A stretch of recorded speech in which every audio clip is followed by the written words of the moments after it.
आज आहे ना तुम्हाला मी जी माहिती देणार आहे ना ती एकदम महत्वपूर्ण आहे आणि ती तुमच्या आजूबाजूला कोणी कोणती व्यक्ती आजारी बिजारी असेल ना तर तुम्ही अवश्य आहे ना या माणसाला एकदा जाऊन भेटा.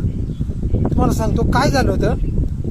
आपला मित्र एक तुला 2-3 दिवसापासून त्याचा आहे ना हात एकदम असा जड झाल्यासारखा झाला होता आणि एक बाजू म्हणजे आपण कसं म्हणतो पॅरालिसचा प्रकार तसा प्रकार झाल्यासारखं वाटत होतं. आम्ही सर्व टेस्ट केला, सर्व टेस्ट नॉर्मल निघाल्या, पण ते काय म्हणतो आपण आम्हाला काय मनच आमचं धाऱ्यावर नव्हतं कारण तेवढी अर्धा भाग आहे ना एकदम पूर्ण. त्यामुळे आम्हाला आहे ना एक माहिती भेटली होती का असा व्यक्ती आहे त्याच्याकडे तुम्ही जाऊन या. मग आम्ही नारंगावमध्ये मुंजवाडी गाव आहे या ठिकाणी गेलो तर आम्ही तिथं मी पाहिलं अक्षरशः एकही रुपया न घेता कुणाचा हात दुखत असू, पाय दुखत असू, गुडघे दुखत असू, चमक निघालेले असू, मान दुखत असू, कंबर दुखत असू, कोणताही आजार असू द्या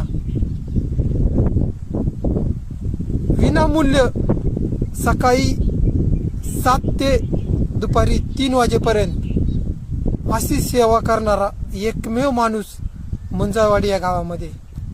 त्यामुळे तुम्हाला कधी पण कोणताही आजार असू द्या किंवा तुम्हाला असं वाटलं का आपल्याला पॅरालिस सारखं जाणवतंय तर तुम्ही ना अवश्य आहे ना मला संपर्क करा.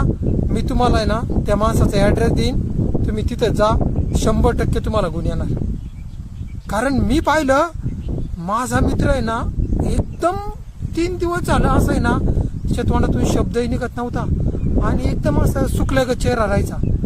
पण आज फक्त त्या माणसाने त्याला रसा किंवा शिरा ज्या असतात ते शिर त्याने फक्त हे केली तर आहे ना 5च मिनिटात त्याला फरक पडला. त्यामुळे ना जर कुणाला पण आहे ना आपण कसं म्हणतो गुडघे दुखते, मान दुखती, कंबर दुखती, पाठण दुखतीये, चमक निघालीये, पॅरालिस सारखं कोणताही प्रकार वाटला तर तुम्ही अवश्य त्या माणसाकडे जा. आणि ज्याला पॅरालिस होऊन पण गेला असेल त्यांनी पण एकदा अवश्य त्या माणसाला जाऊन भेटा, 100% गुण येईन. कारण मी पाहिलं माझ्या समोर आहे ना 10 व्यक्तींना त्यांनी ना फक्त ते आपण म्हणतो काय शिरा मोकळ्या केल्या तर ती माणसं लगेच म्हणायला लागली मला फरक पडला ना.